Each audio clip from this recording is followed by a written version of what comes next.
Janapriya upscale 2 BHK 45 lakhs, 3 BHK 60 lakhs మాత్రమే. సితారా Sainikpuri.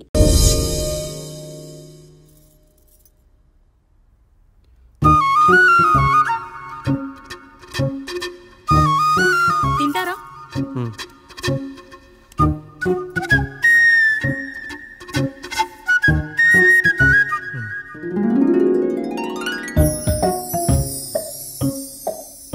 First టైమా?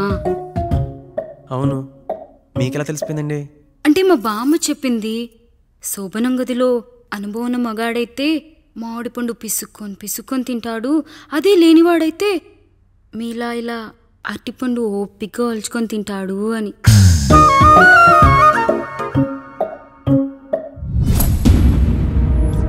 ఏంటవి? అవేంటో తెలీదా? ఫ్రెండ్స్కి పెళ్ళని చెప్తే హ్యాపీ బర్త్డే అనుకొని బెలూన్స్ ఇచ్చారు, ఫీల్ అవుతారు కదా అని 4 అక్కడ కట్టాను.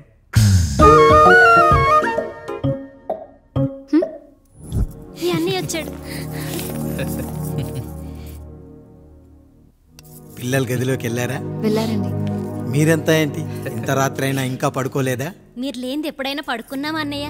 అందరం కలిసే కదా పడుకునేది మావయ్య. సరే అందరం పెద్దోడి గదిలో పడుకుందాం. ఈ రోజు వాడి శోభనం కదా, అసలే కొత్త. పక్కనుంటే ధైర్యంగా ఉంటుంది, పక్క నుండి దగ్గరుండి జరిపిద్దాం. పదండి.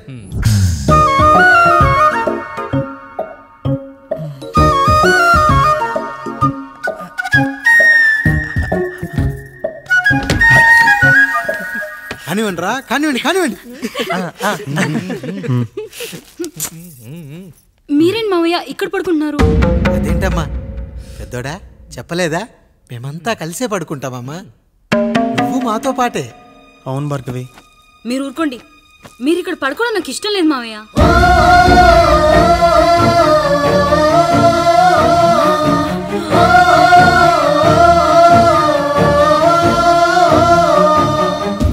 అదేంటమ్మా అలా అంటావు? ఎన్నో చూసాం, ఎన్నో చేశాం. దుక్కి దున్ని కోత కోయకుండానే ఈ విత్తనాలన్నీ మొలకొచ్చాయంటావా తల్లి? అవన్నీ నాకు తెలియదు మావయ్య, మర్యాదగా బయటికి వెళ్ళండి.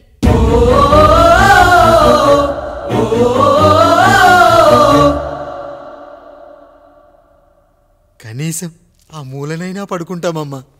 నువ్వైనా చెప్పరా పెద్దోడా? అంటే తను ఇబ్బంది పడుతుంది కదా నాన్న.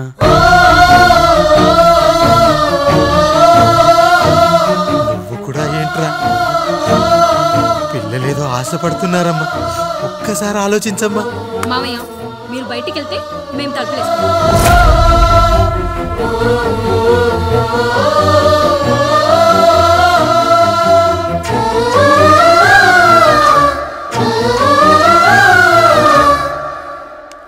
వేసుకోండి అమ్మా, వేసుకోండి, తలుపులు వేసుకోండి.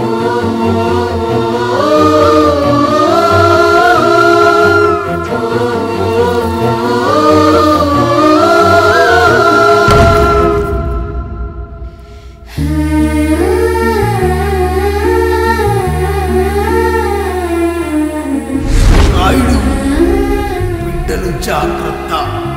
ఈ రోజు నుంచి వీళ్ళంతా నీ తమ్ముళ్ళు చెల్లెళ్ళు కాదు, నీ బిడ్డలు.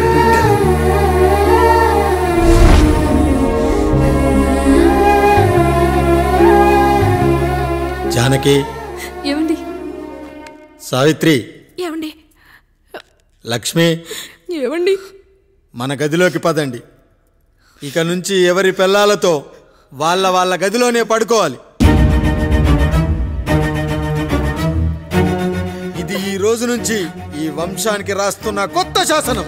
అయ్యా అలా అనకండి అయ్యా, మీరు లేకుండా మేము ఎప్పుడైనా విడిగా పడుకున్నాం. అంతా కలిసే కదయ్యా పంచుకున్నాం. వెళ్ళరా వెళ్ళు, నీకు భార్య ఉంది, నీకు పడగది ఉంది. వేసుకోండి రా, మీరు వేసుకోండి, తలుపులు వేసుకోండి. మీరు కూడా ఏంటండి పిల్లలేదు? చిన్న పిల్లల వాళ్ళని ఉయ్యాల్లో ఆడించేటప్పుడు పక్కనే ఈ నాన్నకు కావాలి, బడికెళ్ళేటప్పుడు పక్కనే ఈ నాన్న కావాలి, గుడికెళ్ళేటప్పుడు కూడా పక్కనే ఈ నాన్న కావాలి. కానీ శోభనం గదిలో మాత్రం పక్కనే ఉంటానంటే బరువయ్యాను జానకి, బరువయ్యాను.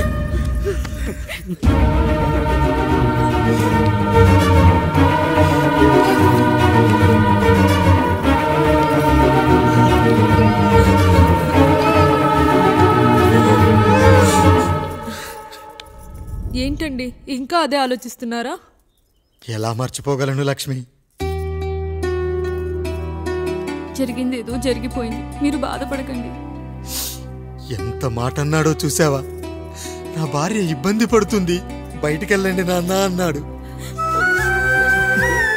వాణ్ణి ఎలా పెంచాను? చదువుకుంటే పై చదువులకు వాడు వేరే ఊరు వెళ్లాల్సి వస్తుందని చదివే మాన్పించేశాను. జ్వరం వస్తే ఆ మాత్రలు చేదుగా ఉంటాయని నేనే మింగాను.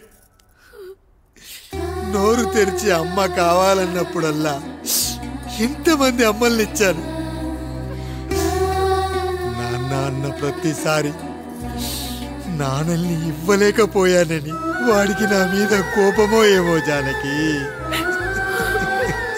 నిజమేనండి, మనమంతా ఇలా లేమే. మన కుటుంబానికి దిష్టి తగిలింది. మా నాన్న మరణంతో ఆస్తిపోయి తమ్ముళ్ళతో నడి రోడ్డున పడ్డప్పుడు ఇలాంటి కష్టాన్ని మొదటిసారి అనుభవించాను.